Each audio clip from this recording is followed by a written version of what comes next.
Hey guys, this is OddOneGaming. This is going to be another Raid Shadow Legends video. So I decided to make another video today on Ninja because we have the current promotion where everybody has a chance to get Ninja if you do not already have one. So if you already had a Ninja on your account, obviously you're not going to be able to get another one. However, if you're a brand new account, if you haven't seen my previous video, so if you're someone who starts a brand new account, you can use this promo code that it says Ninja returns in the first, I think you have to do it in the first 48 hours. I'm not 100% sure, I've not tested it later, but basically if you're trying to get yourself a Ninja on your account and you just started, this is what you do. However, if you're somebody that has played for a while but still does not have Ninja, there should be a pack that pops up in your shop and you're gonna get them. Or even if you, for example, maybe you fed them by accident or by choice, you still get Ninja. Now, there are quite a few ways that you can build Ninja in 2024 because there's so many gear sets out there. There's so many things that you can do with them.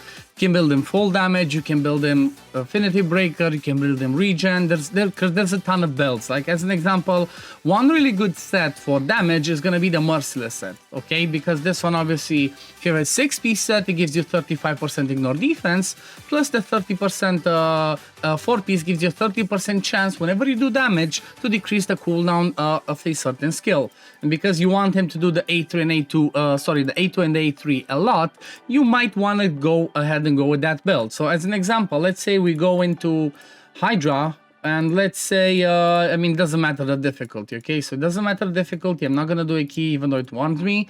If you want to try and build a team for Hydra with Ninja, I guess one of the best ways to do it would be having in a team somebody like a Lady Mikage. Why do I say that? Well, because she has, first of all, the ally attack, which is going to make Ninja do a ton of damage. Secondly, she can extend the duration of buffs, decrease duration of debuffs, and all the cool stuff, but mostly because of her A1. Every time she does an A1, if you have Ninja in the same team and he's the only Shadowkin, Ninja will always pair attacking with her, and he's obviously going to be doing a ton of damage. So she would be the perfect one. So as an example, let's say you want to build a team that's like a little bit endgame team. You would throw somebody like a Lady Mikage, you would throw a Seifi because she brings increased speed, increased defense, block debuffs.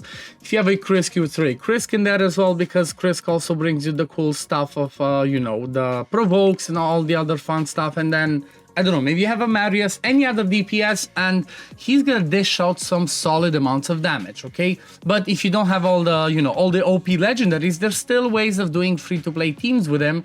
Just bring somebody like a Jizzo for Hydra, for example, because what he's gonna provide you is he's going to provide you a provoke, just do keep in mind you would have to manual, and also if you're facing magic affinity against the Head of Decay, this might be problematic. If not, you could do this one and then he can also be the mischief tank for yourself. Or if you can afford to do a solid build with Ninja, then you would make him the mischief tank, and giving him this counterattack from Jizzo plus the perfect veil that he places on himself would make him ideal. But from my point of view, the best actual build for Ninja for overall utility to like kill bosses in dungeons, do good enough damage in Hydra as well, or for like stuff like Doom Tower bosses or even the Shogun, you would have him in the region, and that way he's gonna have some self-sustain. So this is the way that I'm using him, and as an example, I'm using him in something like my Shogun team, okay?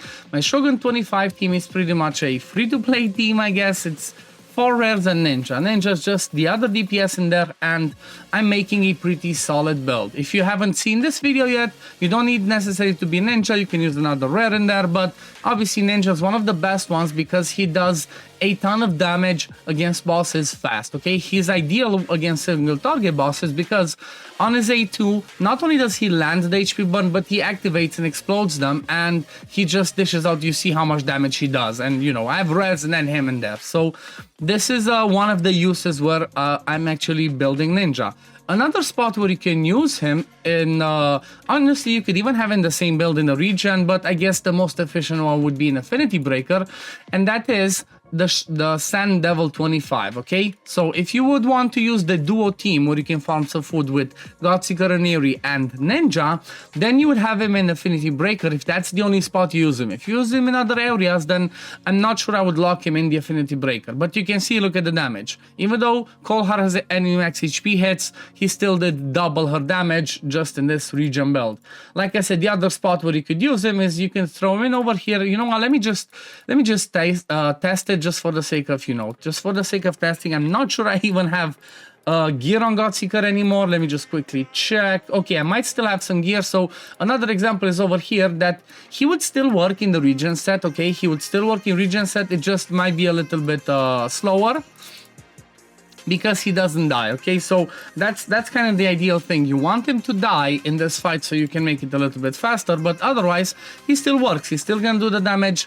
Obviously, the only problem would be, again, not having him in Affinity Breaker and a damage build is he has a higher chance to weak hit because, well, his Magic Affinity in the Sand Devil is Force Affinity on stage 25, so this is where it can become problematic. But the team still works if you want to use him over here, right? If you don't have another team that does the speed farm, or if you don't have Blizzard which can solo it, you can still do this team. Just duo it with Godseeker and Eerie, bring 3 other full champions, and then, happy days, as the Brits say, happy days. But it's, again, see, it still works. It just becomes a little bit slower for two reasons. Like I mentioned, one, being in regen and tanky as he is right now, he doesn't quite die, okay? He doesn't really die over here. And 2, not having the Affinity Breaker, which gives you a 50% chance to transform the weak hit into a normal hit. Well, that one would allow him to land the HP burns more often, and that's why he would be so much better in here. Other areas, honestly, where you might use him, if you're still an account that still progresses right through the game, you're still trying to beat the Doom Tower, still trying to deal with some other waves content, well, he would also be amazing in the same build, again, same with the regen build. He would also be amazing in stuff like I said, waves content, because he brings an AoE freeze, okay? His A3 is 100% once booked chance to land a freeze, and that one will help you a ton if, I don't know, you're trying to push some dungeons, but you don't have the Seer or whatever other builds to, like, just explode them really fast. You'd bring him and he could bring you that control, okay, with that AoE freeze, which you just saw he did it. But against bosses, that one ignores 50% of the boss's defense, and it also resets the cooldown of his A2 by 1 turn. So that's that's another thing that you want to keep in mind. He's really versatile, honestly. That's why he's so good. He's all in all a boss slayer, basically. That's his best role. He's a boss slayer. Doesn't matter if it's Hydra, Doom Tower bosses or whatever. And the versatility of him comes from the damage and from the control, like I said, from his freeze. So as soon as this one finishes, I guess I'm gonna show you another one spot that I can show you right now is in Doom Tower. I'm basically destroying the Griffon with him because he can do a ton of damage once he gets to the boss part, again, with those HP buns. And the cool thing with Griffon is you want to have as few champions as possible once you get to the boss part, because the more champions die and get killed, the higher the Griffon stacks its damage, and it can become problematic. But 2 minutes and 30 seconds later, in the regen build, you saw we duoed with Godseeker and Ninja, and then 3 full champions. So this is, this was made pretty easy. Now, I do not have the high stage of Griffon, however, it's gonna work the same principle on the high stage. It's like, this is the team that I use. Just Marius for damage, what's his name, King Narcissus for more damage, and then Ninja just explodes. The boss is like, as I mentioned, you're gonna see once we get to the boss part, he just does, it's obscene numbers, I'm not gonna lie, it's obscene numbers. He basically takes like 10, 15, 20% of the boss's HP at a time, every time whenever he does that A2. And because the A3 resets the cooldown of that A2, he does it really quick. Same thing works for Soras, same things for the, what's it called, the last boss of this stage, Aragoth. And just watch again. So watch again when he does his A2. Okay, let me just slow it down a little bit. Okay, see? Boom, boom, boom. Look at that. 10-15% HP at a time. And then keep in mind that after the boss gets its turn, that HP burn will still tick and still does a lot more damage, not just that. Obviously, if you have a, what's it called, Brimstone on him, you would prefer to go with Brimstone for overall utility. Brimstone's kind of like the best. But if you don't have Brimstone, or your survivability seems like it struggles a bit, you can always go for the Mastery emergency heal. Okay, this one, if you do have a Blood Shield accessory. because every time his shield expires or is removed or is broken, he heals himself by a percentage. And do keep in mind that I have a strong feeling that we're going to be able to get a 5-star. They did say they're going to launch some sort of events where we can get the awakening for him. I have a feeling it might be a Titan event like the one we have for Mithrala. So having a 5-star, for example, for this, it's 9% of his max HP heal. That's huge. But the biggest thing and the most awesome thing is the fact that if we're gonna have a 5-star Brimstone, when it comes to Sand Devil, we're gonna kill it so much faster because he's not gonna be able to remove that Smite debuff.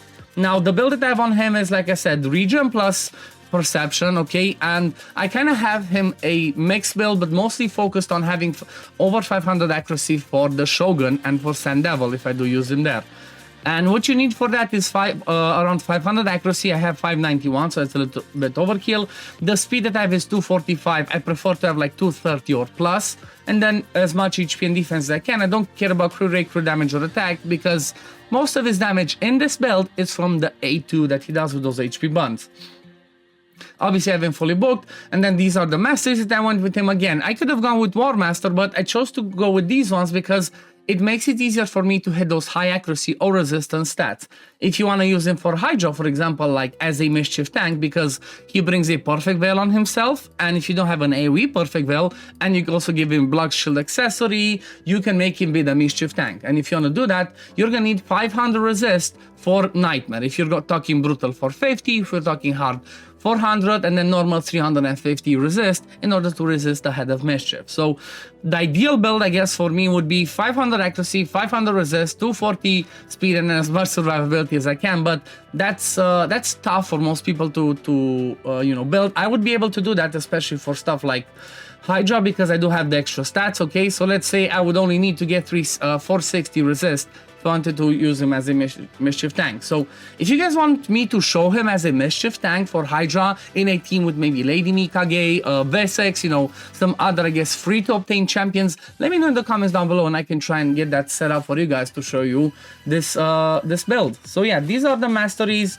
These are the skills, artifacts. Like I said, Affinity Breaker helps for Sand Devil and maybe even for Shogun. But for Shogun, if you're gonna cleanse, you don't really need Affinity Breaker. And then again, Merciless or any other damage set helps you for Clan Boss and any other stuff. I did have, for example, a video on Ninja doing a mid-fu comp. You can see he did 64 million out of the 122, and this was not with Savage, okay? This video is from 1 year ago. This was not a Savage build, and he still did some crazy numbers in there, and he's basically game changer. I'm not gonna lie, for 99% of the accounts, unless you're like really endgame, you don't really care, he's not gonna change your account much. But even for me, you see, I'm endgame. I've been playing for almost 4 or 5 years right now.